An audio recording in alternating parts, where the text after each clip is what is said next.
Bonjour, je vais vous présenter à travers cette vidéo notre nouvelle gamme de méthodes feeder. Donc pour commencer, on a ici deux méthodes feeder avec donc un avec un élastique et l'autre sans. Là, ici je sors l'élastique, on a ce type de montage sur celui-ci. On a ensuite un hybride feeder. Donc la particularité ou la différence avec le précédent, c'est qu'on a des rebords qui sont juste là. Et enfin, on a le pellet feeder qui vient compléter la gamme.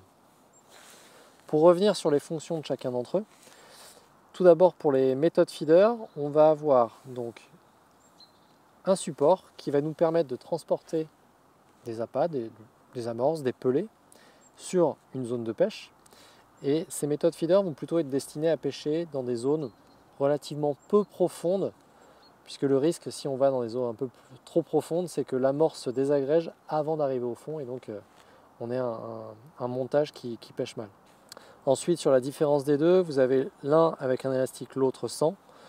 Donc ce méthode feeder avec l'élastique va vous permettre de pêcher avec un bas de ligne un petit peu plus fin et vous permettre surtout de contrer des plus beaux poissons en absorbant justement les chocs qui pourraient être liés à l'accélération du poisson, au coup de tête du poisson.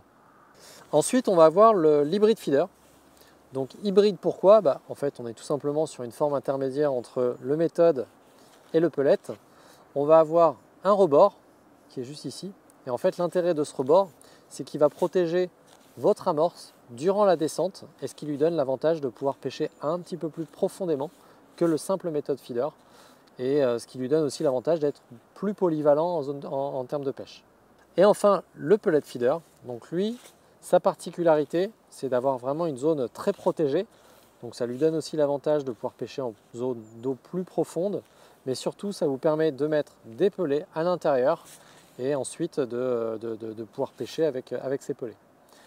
Sur l'ensemble de ces montages, l'objectif c'est de pêcher plutôt des gros poissons, donc privilégier des bas de ligne assez courts, entre 10 et 15 cm, et la majeure partie du temps, moi je vous conseille plutôt d'inclure votre méthode votre bas de ligne directement dans le méthode pour éviter les emmêlements et s'assurer que votre montage pêche. J'espère que cette vidéo vous aura été utile et je vous dis à très bientôt sur nos réseaux.